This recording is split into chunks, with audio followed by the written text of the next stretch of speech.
कटहल से हम काफ़ी सारी टेस्टी डिशेस बनाकर तैयार कर सकते हैं।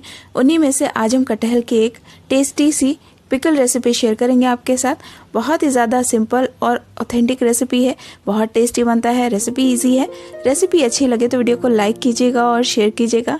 ऐसी और रेसिपीज़ देखने के लिए हमारे यूट्यूब चैनल को सब्सक्राइब कीजिए। साथ में एक बेल आइकन है, उसे ज़रूर प्रेस कीजिए ताकि हमारे आने वाले वीडियोज़ के नोटिफिकेशंस आपको मिल सके सबसे पहले। अगर आप हमारी वीडियोज़ फेसबुक पे देखना चाहते हैं तो हमारे पेज फूड्स लाइव को फॉलो करें, लाइक करें। तो चलिए गाइस, कटहल का अचार बनाना शुरू करते हैं। कटहल का अचार बनाने के लिए हमने यहाँ पर 500 ग्राम के करीब कटहल ले लिया है। सबसे पहले हम कटहल को छील कर काट कर धो लेंगे। कटहल की जो स्किन होती है वो काफ़ी हार्ड होती है। अगर आपको कटहल को काटना हार्ड काम लगता है, बड़ा काम लगता है, तो आप इसे सब्जी वाले से ही कटवा लीजिए, वरना हमारे चैनल पर एक वीडियो है इसे काटने और छीलने का, आप देख सकते हैं। अब इस कटहल को हम 70 से 80% तक पका लेंगे। पकाने के लिए हम स्टीम का प्रयोग करेंगे।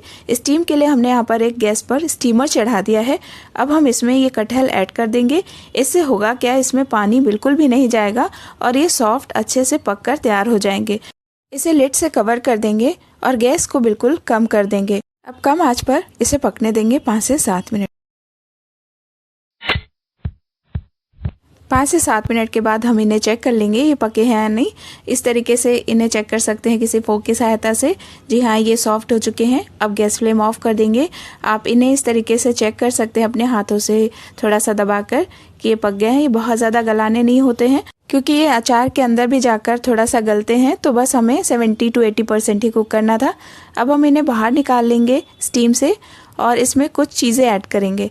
नमक ऐड कर लेंगे 1 बड़ा चम्मच और हल्दी ऐड करेंगे आधा छोटा चम्मच के करीब। अब हम इन्हें टॉस कर लेंगे अच्छे से। आप कटहल को पानी के अंदर भी बॉईल कर सकते हैं 5 मिनट के लिए। इसी तरीके से 70 to 80% कुक करना होता है, बट स्टीम का तरीका सबसे बेस्ट होता है।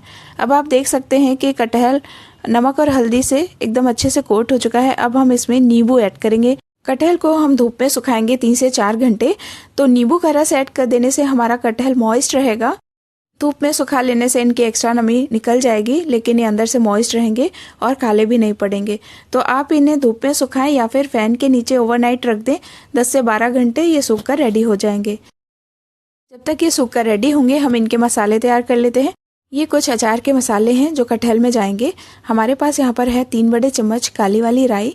बनारसी राई से ये थोड़ी सी बड़ी होती है। अगर आपके पास पीली सरसों है तो आप इसकी जगह वो भी इस्तेमाल कर सकते हैं। 30 ग्राम के करीब। 3 बड़े चम्मच यानी कि 30 ग्राम।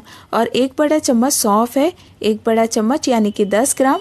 और इसके साथ ही हम 1 छोटा चम्मच यानी कि 5 ग्राम के करीब धनिया के बीज इस्तेमाल करेंगे। ये सारी चीज़ें हम भूनकर पीसकर इस्तेमाल करेंगे। यहाँ पर 1 छोटा चम्मच मेथी दाना है और 1 छोटा चम्मच हम अजवाइन ऐड करेंगे। अजवाइन का भी स्वाद इस अचार में काफ़ी अच्छा आता है। और इन सभी चीज़ों के साथ 1 बड़ा चम्मच हम यहाँ पर ये कुछ साबुत मसाले ऐड करेंगे, इन्हें पीसेंगे नहीं।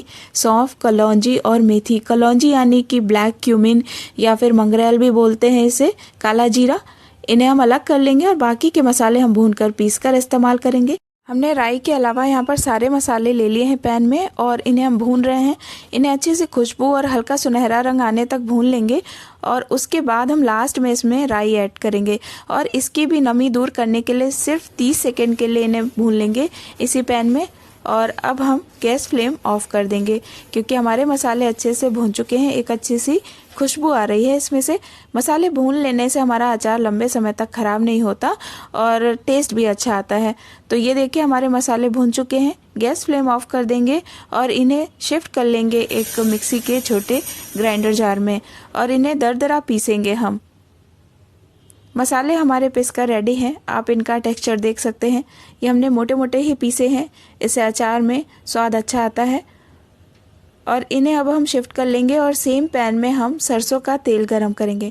तो हम यहाँ पर 125 ml के करीब यानी कि आधा कप तेल गरम कर लेंगे। सरसों का तेल है तो इसमें थोड़ी सी ठस होती है, इसे गरम कर लेने से इसकी ठस निकल जाती है और अचार मैच्योर होने में टाइम नहीं लगता और टेस्ट भी अच्छा आता है। तो धुआं उठने तक इसे अच्छे से गरम करना है। तेल में धुआं उठने लग गया है, गैस फ्लेम ऑफ कर देंगे और इसे हम साइड रख देंगे। इधर हम देख लेते हैं हमारे कटहल भी सूख कर रेडी हो चुके हैं। ये देखिए, ये मॉइस्ट है लेकिन ऊपर से इनकी सारी नमी निकल गई है। ये अच्छे से सुखा लीजिए धूप में 3 से 4 घंटे, उसके बाद ही इनका अचार आप डालिए तो आपका अचार लंबे समय तक टिकेगा। अब इन कटहल के टुकड़ों को एक बोल में शिफ्ट कर लेंगे और अब इसमें हम ऐड करेंगे 1/4 छोटा चम्मच हींग।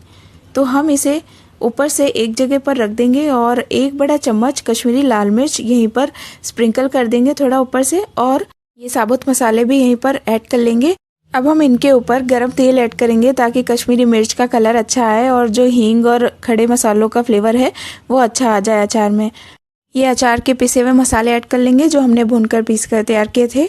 इनके साथ ही हम पिसी हुई खटाई ऐड करेंगे थोड़ी सी खटास के लिए, ये आधा छोटा चम्मच के करीब है। अब हम अचार को हल्का सा स्पाइसी करने के लिए आधा छोटा चम्मच के करीब लाल मिर्च का पाउडर ऐड कर लेंगे और इसके साथ ही हम ऐड करेंगे 1 बड़ा चम्मच नमक और 1 बड़ा चम्मच काला नमक ऐड करेंगे। अब हम इसे मिक्स कर लेंगे मसालों के साथ अच्छे से। अब हम इसमें 1 बड़ा चम्मच कश्मीरी लाल मिर्च और ऐड कर लेंगे, तो यहाँ पर टोटल 2 बड़े चम्मच कश्मीरी लाल मिर्च ऐड करेंगे। और लास्ट में एक चीज़ और ऐड करेंगे, इस अचार की शेल्फ लाइफ बढ़ाने के लिए हम इसमें 2 छोटे चम्मच सिरका ऐड कर रहे हैं। ये एप्पल साइडर विनेगर है, एप्पल साइडर यानी कि सेब का सिरका। ये ताज़े सेब के जूस से बनाया जाता है। ये हमारे अचार को ख़राब नहीं होने देगा और इसका टेस्ट भी बढ़िया आता है। अब आप देख सकते हैं अचार के सारे पीसेज में एक मसाले की अच्छी सी कोटिंग है, इसमें से अच्छी सी खुशबू आ रही है। ये देखने में इतना ज़्यादा टेम्पटिंग लग रहा है।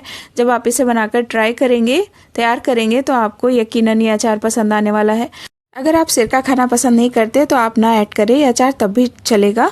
और अगर आप इसे चाहते हैं कि 6 से 12 महीने तक ये टिका रहे, तो आप इसे किसी कांच के बर्ने में जो कि साफ़ सुथरी स्टेरलाइज होनी चाहिए उसमें रखें और ऊपर से इतना तेल ऐड कर दें कि अचार तेल में डूब जाए और इसे बराबर धूप दिखाते रहें हर महीने या 2-2 महीने पे। और इसे मैच्योर होने के लिए 15 दिन के लिए धूप में रखें, उसके बाद ये खाने के लिए रेडी। दोस्तों, रेसिपी अच्छी लगी हो तो वीडियो को एक लाइक दे दीजिए और शेयर कीजिए इस वीडियो को सोशल मीडिया पे अपने दोस्तों के साथ। मिलूंगी नेक्स्ट वीडियो में। Till then bye bye and take care. Thank you for watching.